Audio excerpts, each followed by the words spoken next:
also at night. It's an easier place to find major cities, and you can kind of direct your vision. Okay, that's Washington, D.C., New York, there's Boston, kind of a thing, and as you go up the coastline. So I have an affinity for the coastline. Maybe it's my Navy background, I don't know. Karen, Chris, I know we lose you in just a couple of minutes, so to close this out, as our final speaker for the day to say a few words to you, it's NASA Administrator Charlie Bolden. Charlie. Hi, Karen and Chris. I know you all have to get back to work, but let me thank you very much for sharing your time with us today. It's fascinating watching you, and I listened to the questions thinking of how I might have answered them, and I realized how old I am and how long it's been since I was where you are. But I want to thank you for everything. I want to thank you for just the tremendous job of outreach that you have been doing throughout your time there, and congratulations. We're celebrating a great anniversary here today, anniversary of Curiosity's landing. And I know where I was because I was sweating beads at JPL. So thanks to you all again. Have a great day. Thank you, sir. It was an honor to be with you today. Thank you very much. Congratulations to the entire Mars Curiosity team. Thanks so much. And let me, again, welcome all of you here today, and actually to thank you for coming out and helping us celebrate the one-year anniversary of Curiosity's landing on Mars.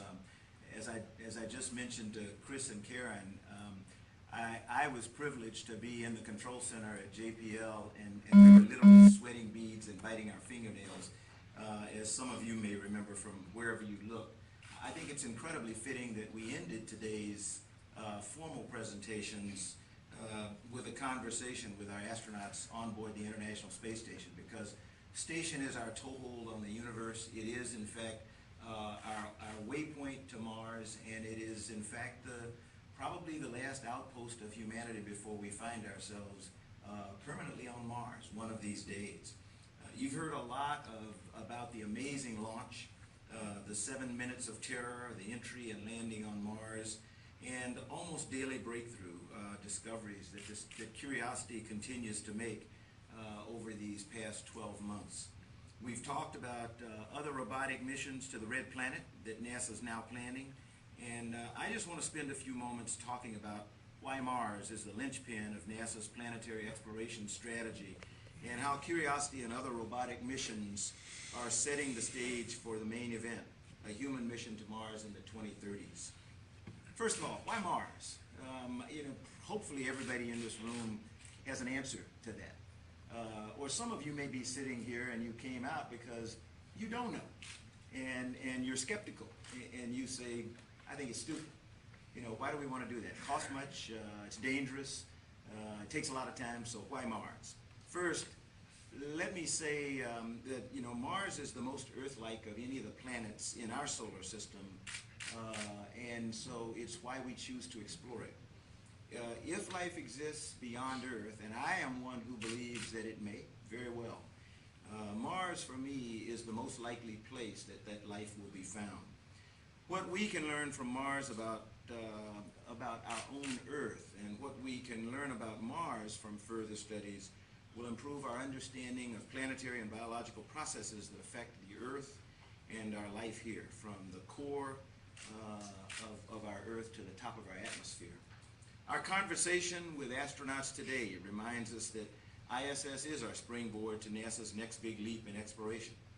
Our activities and experiences on the ISS are significantly contributing to sending humans to Mars. In fact, when we sit around in quiet meetings, if there are any such thing here at NASA headquarters, but when we sit around in our meetings, our safety guys always remind us as we deliberate on what next. They ask us over and over, are we serious about going to Mars? We say, yep. They say, okay, is what we're about to do going to contribute to going to Mars? We say, yep. They said, all right, we're okay with it, because we shouldn't be putting people at risk if we're not really trying to go there. Because we're hanging it out every once in a while, and we're doing some pretty risky stuff, and we're going to do things that are even more risky than anything you've ever seen NASA attempt before in the coming years. So you know, we need to make sure that everything we do is significantly contributing to sending humans to Mars. NASA and our international partners are confronting challenges on a daily basis that are critical to sending humans to Mars. This includes life support systems and the challenges in maintaining them. You heard Chris and Karen in their conversation. You know, what did Karen say? Who would have ever thought we'd have had a water leak, the magnitude that we had on the EMU, on the spacesuit, until it actually happened? You know, if that had been on the way to Mars, there's no getting a replacement unit from the ground. There's no getting any tools from the ground the way that we're doing to help us troubleshoot the EMU right now. So we've got to make sure that the systems are solid when we send a crew on the way to Mars. There are things about the human body in the microgravity environment that we still don't understand, and so human health and performance becomes most important to us. And Chris alluded to it again. We have to remember when we go to Mars, it is not like going to the International Space Station. When we go to station, we go prepared to live 6 months in a microgravity environment. When we go to Mars, we're going to have to prepare to live 8 months in a microgravity environment, only to transfer to a gravity environment where we're going to be for at least a year and maybe even more time.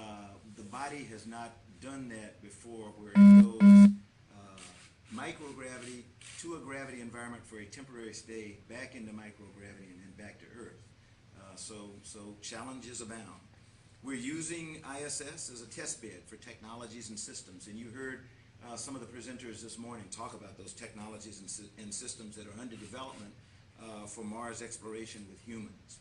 As you've heard, our goals include both new path-breaking robotic missions to Mars and a ground-breaking asteroid mission on the way to our ultimate goal of humans on Mars. So the wheels of curiosity are literally blazing the trail for human footprints on Mars. Our success in landing a heavier payload on Mars with increased precision brings us closer to developing capabilities necessary for human missions to Mars. Measurements taken by MSL as it delivered the Curiosity rover to Mars last year have provided NASA the information to help design systems to protect human explorers from radiation exposure in future deep space missions. And, as you have also heard, our recently announced mission to identify, capture, redirect, and sample an asteroid would mark an unprecedented technological achievement to help reach the President's goal of sending humans to Mars in the 2030s. It's important to remember that the U.S., through NASA, was the first and still the only nation to land humans on the moon in 1969. And after that, we're determined that America leads the way to first footprints on Mars.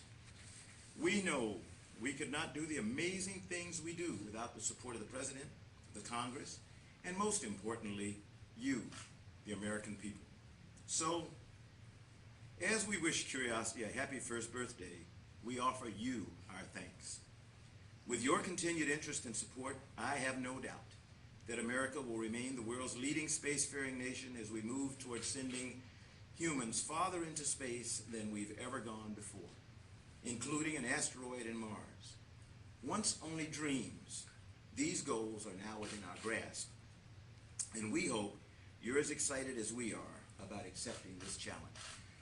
Thank you again for coming today, and I think there's a little time for a few questions if you have.